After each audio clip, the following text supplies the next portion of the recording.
En la historia han existido algunos gobernantes que, sin importar su país o descendencia, están completamente locos. Ejemplo de ello puede ser Calígula, que con salvajes y violentos deseos hizo temblar a todo el Imperio Romano, al igual que Nerón o Heliogábalo, solo por nombrar algunos.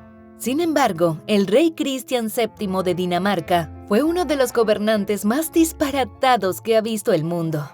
En ocasiones decía, «Hay un ruido en mi cabeza», pero en los peores días su cordura palidecía. Se golpeaba la cabeza contra las paredes del palacio hasta que sangraba y afirmaba que en realidad era un elfo y no un humano. El lema de su gobierno era «Gloria por amor a la patria». Pero la vida de Cristian VII de Dinamarca estuvo marcada por el desenfreno, el sexo y los placeres mundanos que nada tenían que ver con el amor a la patria. El monarca nace en Copenhague, Dinamarca, en el año 1749, hijo predilecto del rey Federico V y Luisa de Gran Bretaña.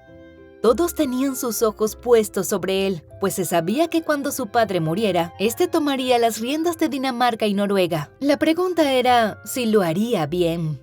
Y así ocurrió. Con tan solo 17 años, el joven Cristian VII de Dinamarca obtuvo el trono que dejó su padre. Y alerta de spoiler, no lo hizo bien. Siendo hijo de un rey alcohólico y un tanto agresivo, Cristian VII de Dinamarca recibió maltratos desde niño, lo que probablemente ocasionó el deterioro en su estado mental. Según los entendidos, padecía esquizofrenia, la cual con el pasar de los años se hacía más severa. A pesar de eso, asumió el trono y contrajo nupcias el mismo año con la princesa de Gales, Carolina Matilde de Gran Bretaña, a quien despreciaba. Debido a que era incapaz de llevar las riendas de su propio gobierno, Cristian VII de Dinamarca cedió sus obligaciones y decisiones a los ministros que, entre muchas otras cosas, tampoco eran aptos para tomar decisiones gubernamentales. A este rey solo le importaban dos cosas, las fiestas y los burdeles. Y si las fiestas ocurrían en los burdeles, pues tanto mejor.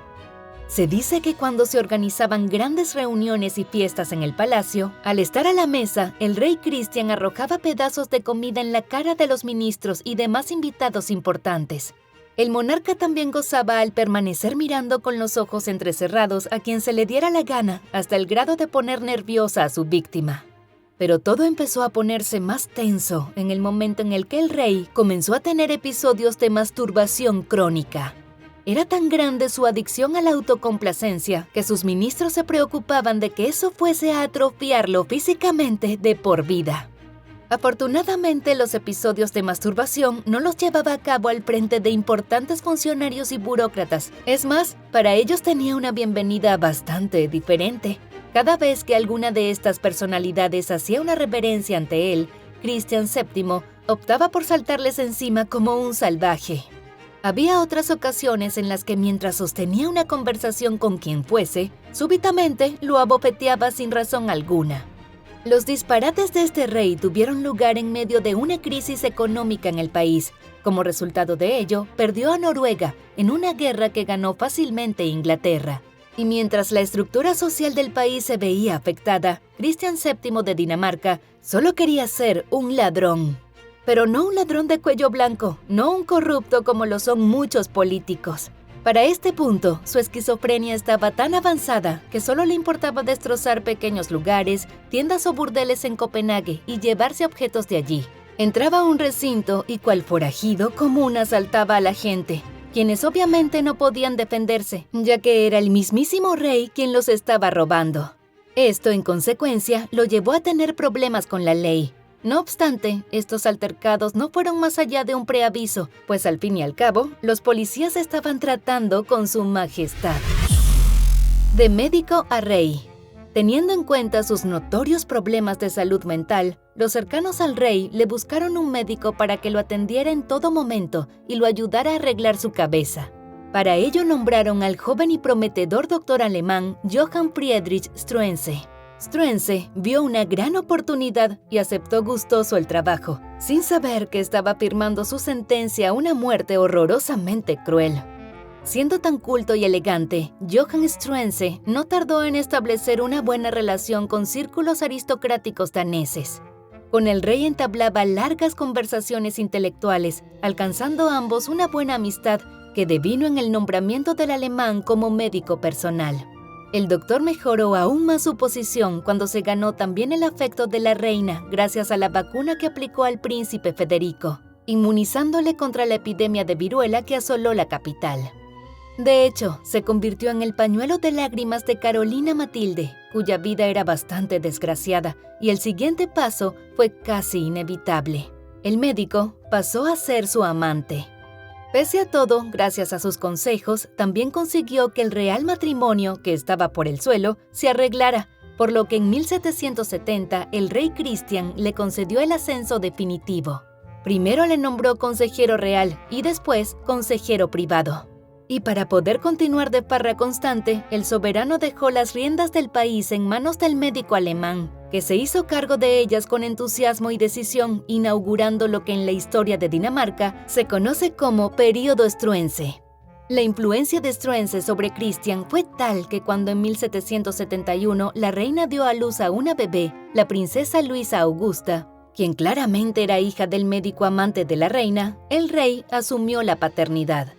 A lo largo de 13 meses, aquel insólito doctor, ahora rey solapado, llevó a cabo una serie de importantes reformas para transformar el país en un estado liberal moderno. Eliminó subvenciones a fabricantes improductivos, disminuyó ingresos a los aristócratas, abolió la tortura, eliminó la censura, repartió tierras entre los campesinos pobres, redujo la cantidad de días de fiesta, dedicó varios impuestos a financiar la sanidad, puso coto a la corrupción judicial, reorganizó el ejército y la universidad, reformó la sanidad pública, abolió la esclavitud en las colonias.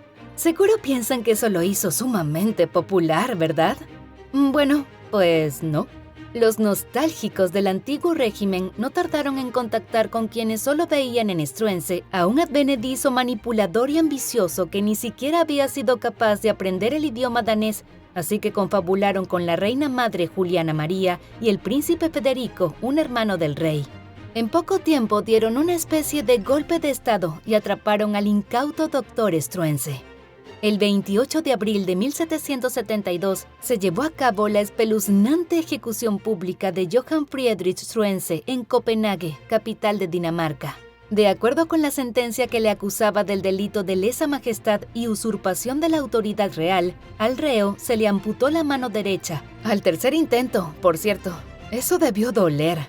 Después fue decapitado y su cabeza expuesta en una pica ante la concurrencia. Entonces se le abrió el vientre para su evisceración y finalmente se procedió al descuartizamiento. El rey Cristian VII poco pudo hacer para evitar tal masacre y durante el resto de su vida se lamentó por no poder salvar a quien fue su médico, asesor y quien además lo convirtió en cornudo. Aquellas nocturnas fiestas vandálicas llegarían a su fin y poco a poco el rey desapareció de la vida pública. Sus últimos años de vida los dedicó a firmar los documentos que le presentaba el consejo. Murió de un derrame cerebral el 13 de marzo de 1808, a los 59 años.